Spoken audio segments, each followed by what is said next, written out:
Welcome to Wielding Legacy. My name is Laura Payne-Stanley.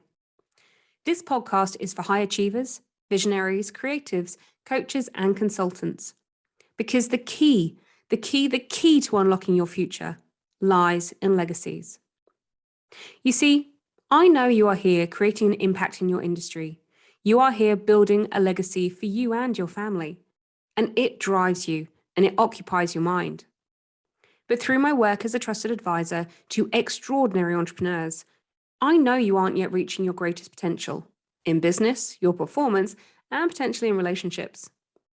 I'm known with my clients for being their loudest cheerleader. I often believe in them even before they do so themselves, and yet you can't enroll me in your legacy limiting story. I'm your biggest empowering challenger as you create your ultimate legacy.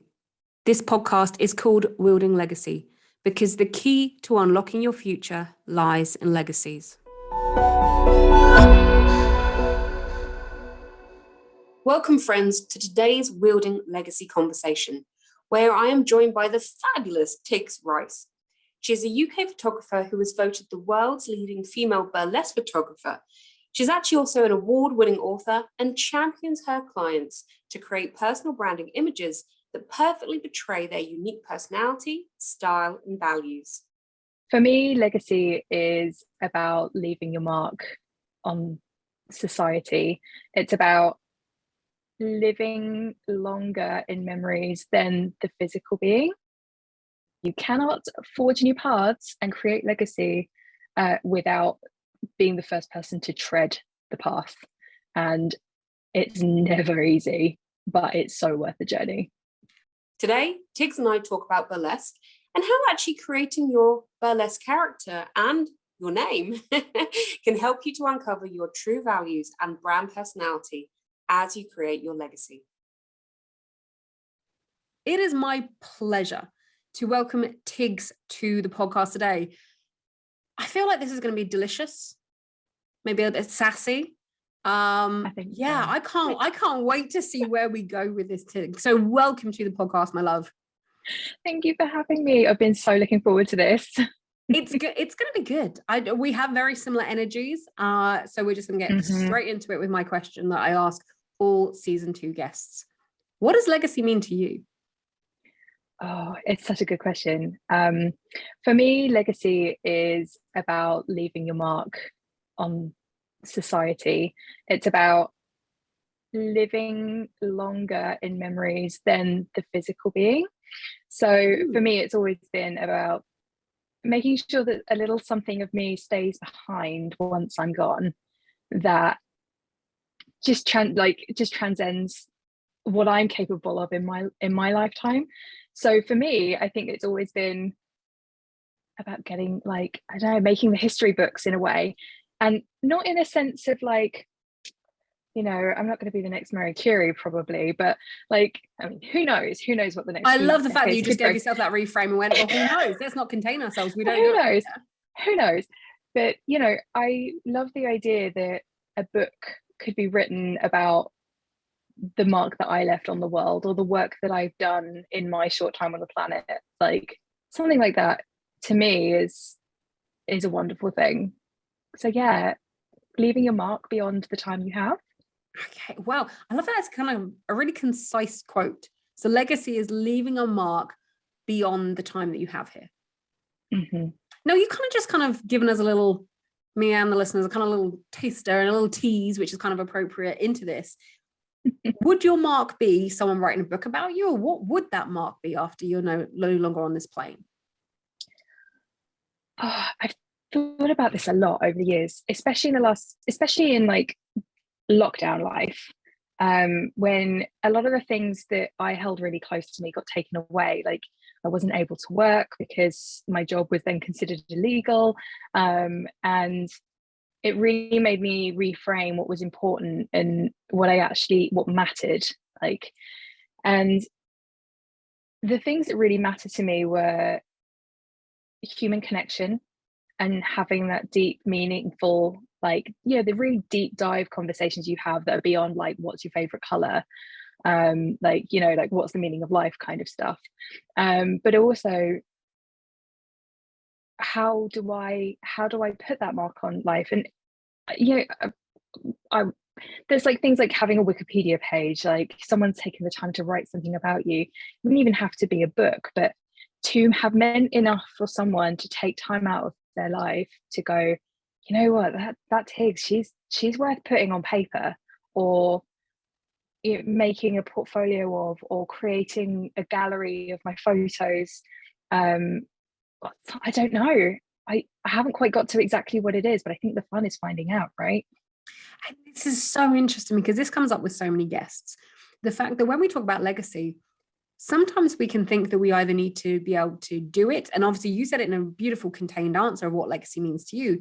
But sometimes we aren't in a place or a space in our lives, even if we know our legacy, to act on our legacy. We're not in a place of healing. We haven't done the inner trauma work. We haven't let go of those things that are no longer serving us.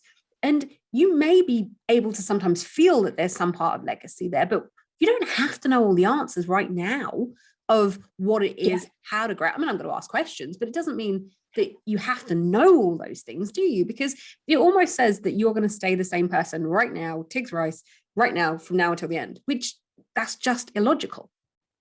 It couldn't happen, because if I was the same person now as the day I die, however many days, years, months, weeks, decades, whatever I have left, like, if I'm the same person now as the person I am when that time comes, then I haven't pushed myself to be more than what I am now. That's a beautiful sentiment, isn't it? And do you think it has to be push, or is it flow?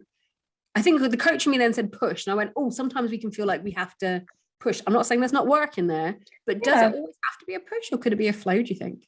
I think it could be either. I think it depends on how you function.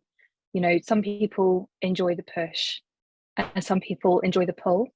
And some people can be somewhere in the middle where it's just like you say, like it's a flow. It's, where's the world taking me? It may not be pushing. I guess it's like they say about the, when we talk about reaching the goal, and the goal is never a linear line. You never get what you want without taking a couple of like real hard turns or pivots, or like a back alley or whatever. Like, and I think it's exactly the same there. Like, you could push, but it might not go the way you want, and you might find that it gives slightly easier in a different direction. So yeah, I think that's a point on that one. That's such an interesting point which you just made, for any listeners who would resonate with that, in terms of, actually, when we create our legacy, it's not linear. And sometimes you do feel like you're going backwards. The pandemic for many people was a huge event, let's call it, because I'm being very careful with my language around this. But it was a huge event, which we did have not necessarily a choice of the event. We had a choice of how to process the event. And we had a choice of actually realizing that for some people, their businesses, as you said, became illegal. So you couldn't do yours. So that wasn't your choice of how to interpret that. I can't do my business as I know it beforehand right now. And sometimes it feels like we're going backwards as we create legacy, or we're going round a back alley and we're going around the houses and we're nowhere near. We know where we're going. It feels like we're going completely the opposite way. But that's just being an entrepreneur. That's just being a business owner. That's just creating a legacy. It isn't linear, and it's definitely not always sexy. Exactly. And I mean, if you'd have told me at any point in the past that there would be a time when I couldn't photograph people, and that I'd have to resort to using FaceTime and Shutter and different apps like that to connect with people on the internet to photograph them from each other's like bedrooms, like, I just would never have believed you. I've got a question for you when it comes to photographs and legacy. Do you think that you can capture someone's like phase of legacy creation? This is completely my words here. Do you think you're capturing someone's phase of legacy creation in your images of the different events that you photograph? Absolutely. I genuinely think that, like, photography is capturing someone's soul and their essence, and how you show up on the day and how you feel, whether you're having a good day or a bad day. I've had that real privilege of being able to photograph people through like just post, or during, I guess, and then the recovery stages after, and seeing how these beautiful humans are working through things and how their relationships with their bodies have changed, and learning to love the new form that they're in, and even just how they're feeling about themselves, and watching them grow and become more comfortable, which, being in front of a camera doesn't always tend to be the most comfortable thing for us all to begin with. And as someone who's been in front of your camera, I love when I look back of all the different personal branding shoots that I've had over the years. And in a way, something happened recently that I had never even considered, and is definitely never why I commissioned them. Because they were commissioned for a marketing purpose. They were commissioned for social media. They were commissioned so I had headshots and all the other things. But what happened recently is when I was putting them all together in like a timeline, it's beautiful to see myself change and evolve as a person over that timeline, even from, yes, hair and those kind of cosmetic things, but I can see it in my eyes and my soul, how I've changed, how I'm holding myself, how I'm doing different things. And one of the things I think about photography is, for many, it's seen as a luxury. It's seen as something to do for a purpose. Like I was doing it. It was very much, I was doing it for a marketing purpose. And so you end up with this timeline throughout my adult life of, apart from my personal branding shoots that I commission for business, these chunks of my life of which there is no decent photography. So you have your wedding, and we've just celebrated our 14th wedding anniversary. So we had our wedding. Congratulations. Thank you. And we look so different. Like, so different. Oh my God, yes. Then you have like this huge gap. And there might be the odd candid photo, but there's not really these photos which are looking at us in depth, or when we're the focal point. You just have these kind of candid ones. And me and my husband have actually had photo shoots done together, partly for business, but partly they were also add-ons to what we were doing. And it's so nice to see those photos now, because actually you see us evolving as a couple as well. But if you'd never had them done, and I'd never had them done for marketing, there would be this huge chunk of evolution in my life and our life, again, when we've got the couple ones, that isn't there.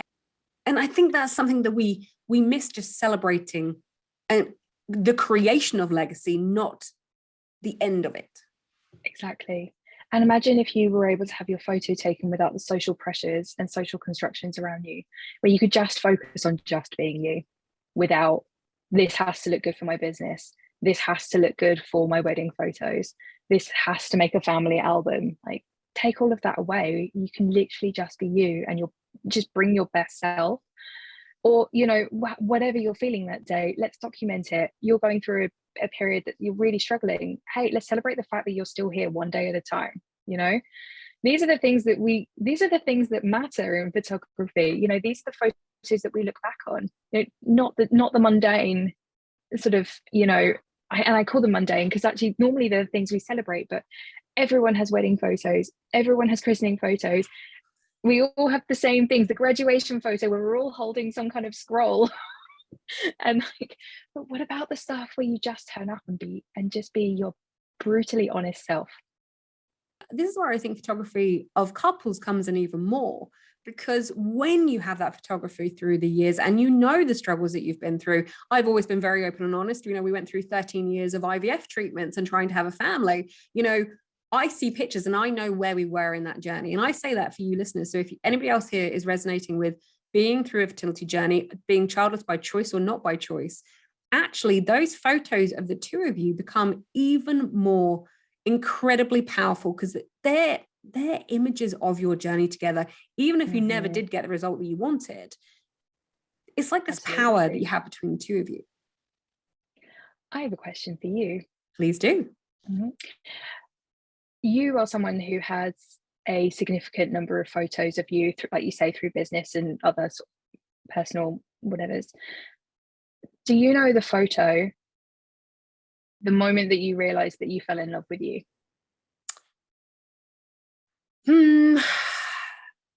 I wouldn't be able to say it was one photo, but I know exactly the photos from a shoot that are that on each shoot.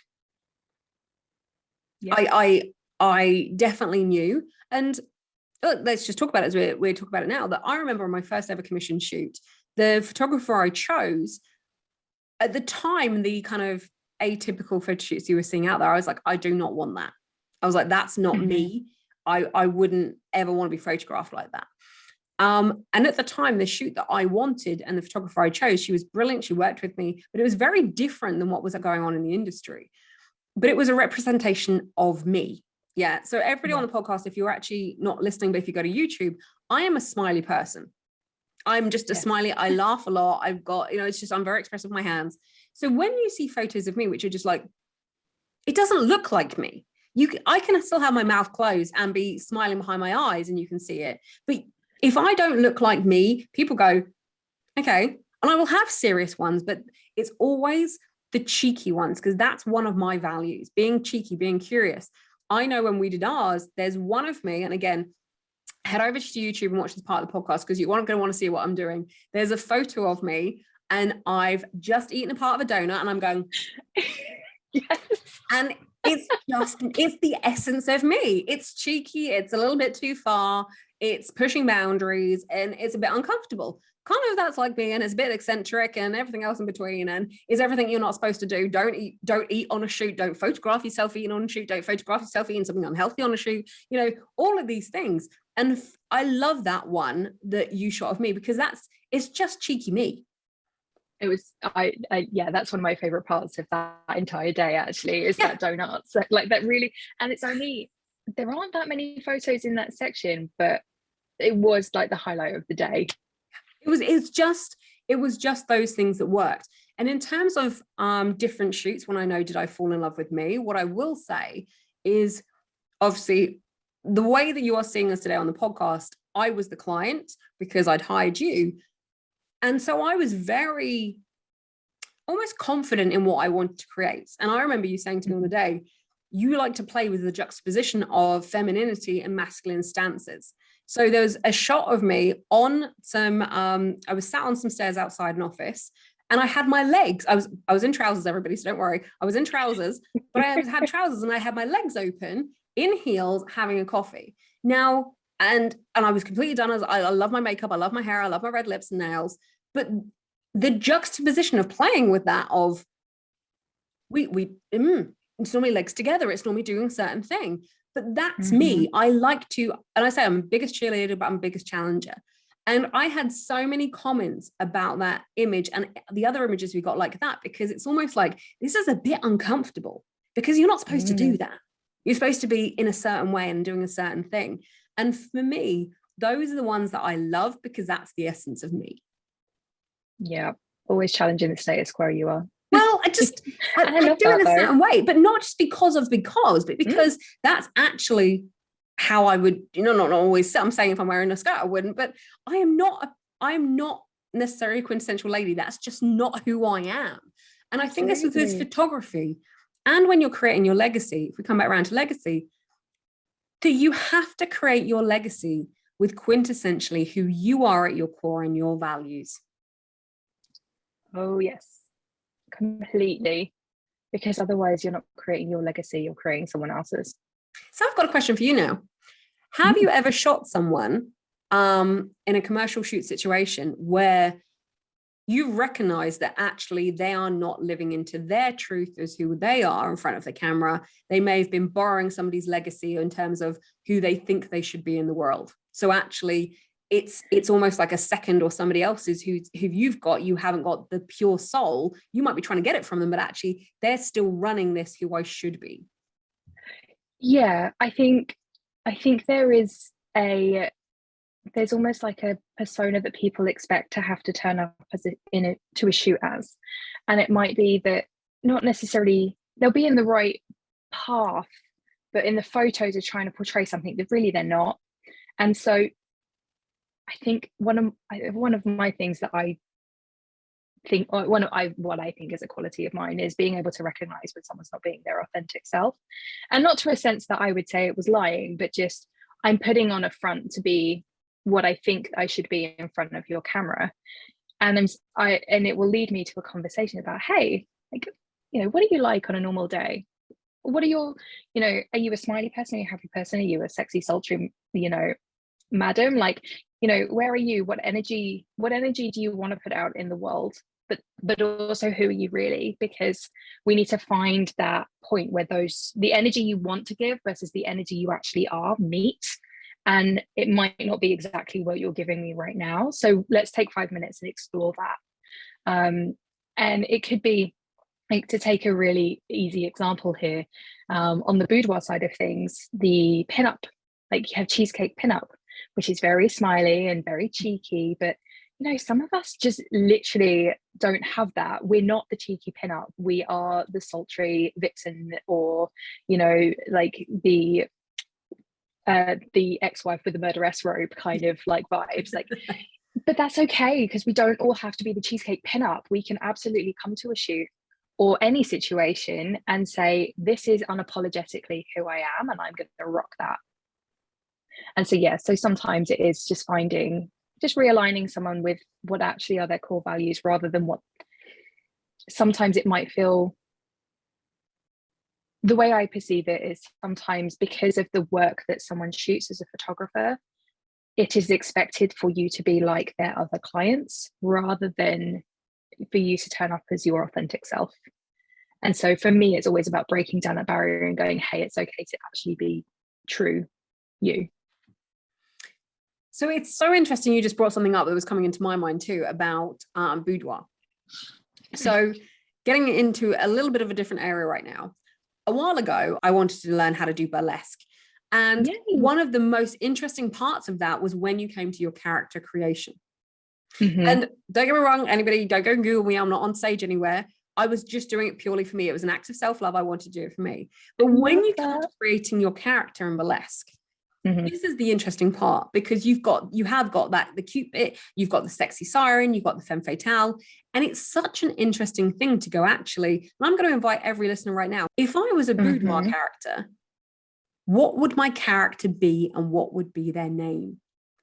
And I've used this when actually people are struggling with their values, and clients are struggling with their values, both personally and in business, because actually it's a way of doing it. It's a different creative process. So do you like to tease, or are you very much cute? And again, I'm saying cute, and I can't help it because I'm not a cute person. When I said I'm not girly, I'm not a cute person like that. That's just not who I am. Mine, by the way, anyone's going, oh, I wonder what Laura was, because you might well be. I am a femme fatale. I like the vixen. I like, that's all my energy. I like the come hither then go away. That's all of my energy. I kind of bring into character.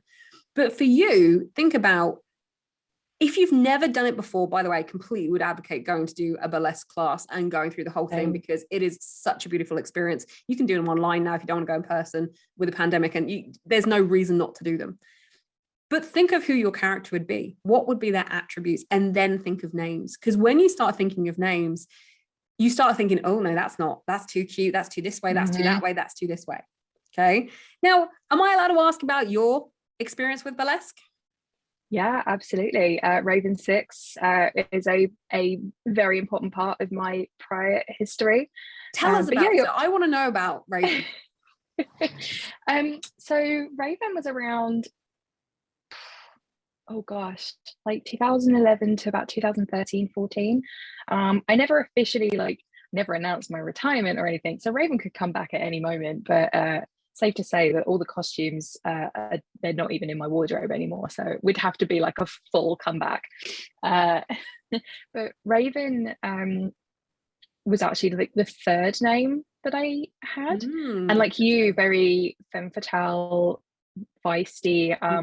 The name is inspired by the last raven in the tower, and the legend that if the last raven leaves, the tower will fall. So it kind of had that sort of like historic darkness, like legend to it. So she was very dark, lots and lots of black bling. But I would say actually took me a couple of attempts to get who I wanted to be. And what ended up working was being a more exaggerated version of my true self.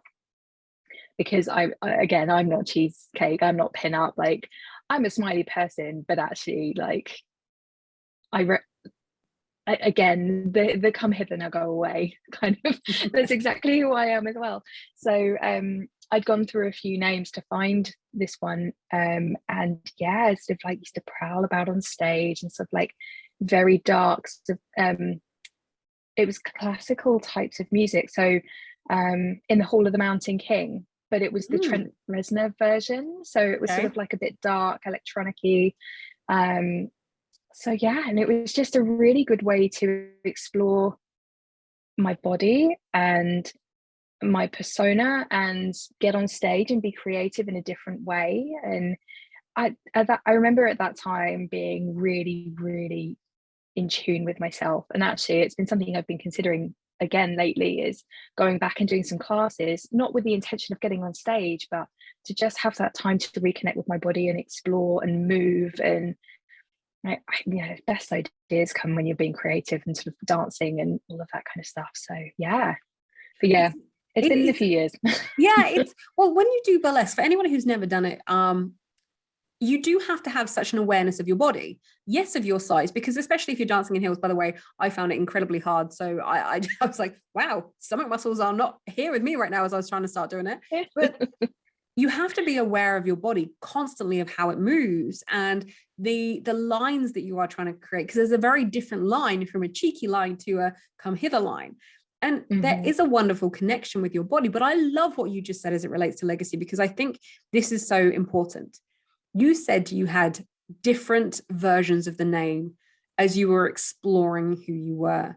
And when we come to legacy, when you come to creating photos even, you have different versions of yourself that will only be available to you when you've done other pieces of work. So that name Raven 6 may not have been available to you at the beginning.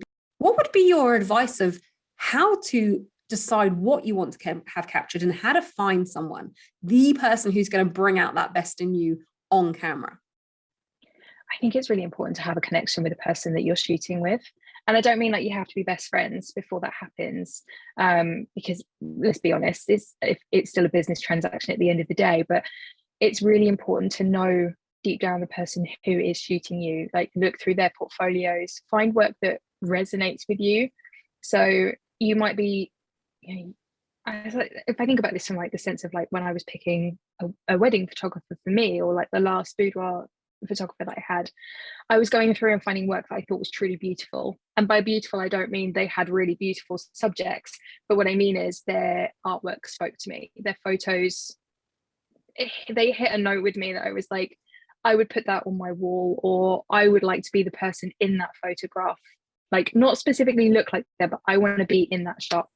And then once you've got to that stage, then it's not necessarily a case of booking that person straight away. Get to know them, like interact with them, reach out, have a chat with them, see how you get on, bounce some conversation back and forth. Generally speaking, the clients that come to me, we might have been speaking for 2 to 3 years before they might book, because it's important to me that they know that they are getting what they need from me rather than, pushing that sale. And actually that's my favorite part, is getting to know the clients beforehand, so that we can actually build that, so that when it comes to the shoot day, I feel like I already know you, or have a strong enough connection with you that I can say, from what I know about you already, like we had on our shoot, it's like saying you like to play with that masc femme boundary. Absolutely. You like to push those notes, but we've been chatting for a while before yours as well. And so we'd spoken about like your brand values, your core values, like what the photos were for, what they were being used for. And I think all of that is really important to speak about before the shoot, so that everyone's going in and knowing what the expectations are and what the overall outcomes are as a combined goal. Don't forget other things, such as if they're on a podcast, go and listen to them on a podcast. Go to their if they're on stories, or where you can actually hear them talk to, because sometimes you can just hear someone's voice or hear them say something and you go, no, that's not for me. And that's okay. Yeah. And the other thing, a huge amount of our listeners, hi there listeners, are British. And so when we start talking about things such as sex and money, boudoir, I know there's the word boudoir. Some people have gone, oh, hang on. I've got that on in the car and the kids are listening. Can I say this word? Which boudoir actually means sulky, doesn't it? I'm sure boudoir, it comes from, I'm sure I was reading that boudoir, the original French translation means sulky. So when you say boudoir, you actually mean sulky. I'm not ever shooting for the sake of shooting. I'm shooting because I love creating. So I'm never going to be doing something that's doing a disservice for you, because it's in my interest also to make you look smoking hot, regardless of whether that's business or branding. You know, to me, every single person is portfolio worthy, as long as you have consent. I have consent from you, obviously, to put it in the portfolio. But even if you don't, it's still, to me, every single photo I want to be proud of. I don't ever want there to be work in the world that I go, I didn't give that my all. So if you come to me with a half idea, I will help you turn it into a full idea, because at the end of the day, I want to help you create memories. And this comes back to your legacy, doesn't it? Again, of you want there to be a footprint of you out there after you've gone, and you would hate the idea of a footprint being out there that is less than because you weren't being of service, or it wasn't the thing. You just would rather not take the photo. Is that what I'm understanding you're saying? Yeah, I want to do a good job. I don't want to half-ass it. I want to full-ass my entire way to legacy. All right. And on that note, before we just wrap up, as we're full-assing our way to creating a legacy, what's your top 3 non-negotiables when it does come to creating that legacy? Well, see, I wrote these down because I thought this was the really important part. So, 1, live wildly. Take every adventure. Bring your full ass. Say yes to things. Number 2, make connections, because you absolutely don't know who you're going to meet on the way up, and you don't know who you're going to need on the way down. Be grateful, be gracious. Don't hold too many grudges. It's not worth your energy. And my 3rd and most important one was get comfortable with being uncomfortable. Oh, hell yes. You cannot forge new paths and create legacy without being the first person to tread the path. And it's never easy, but it's so worth the journey. Love that, Tiggs. I love that. And we call that, in coaching terms, we call it your growth zone.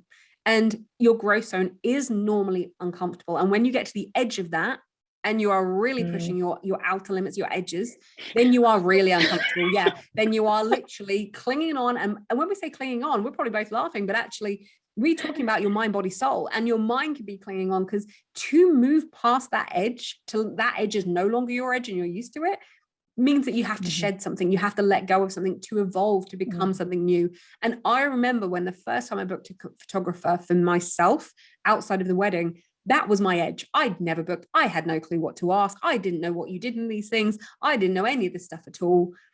But actually, once you've done it, that edge becomes a new normal and you're comfortable.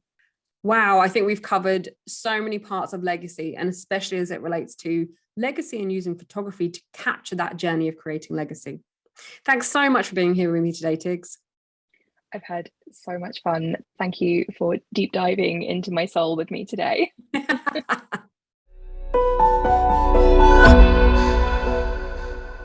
has been said that with a big enough lever, you can move the world. I've spent my life figuring out how to use that lever to move my own world. And in doing so, I help extraordinary entrepreneurs do exactly the same for themselves. So I want to offer you a perspective on what gives you the greatest leverage in your life to create wealth, health, and happiness. It's called legacy. And the lever to your legacy is within your reach.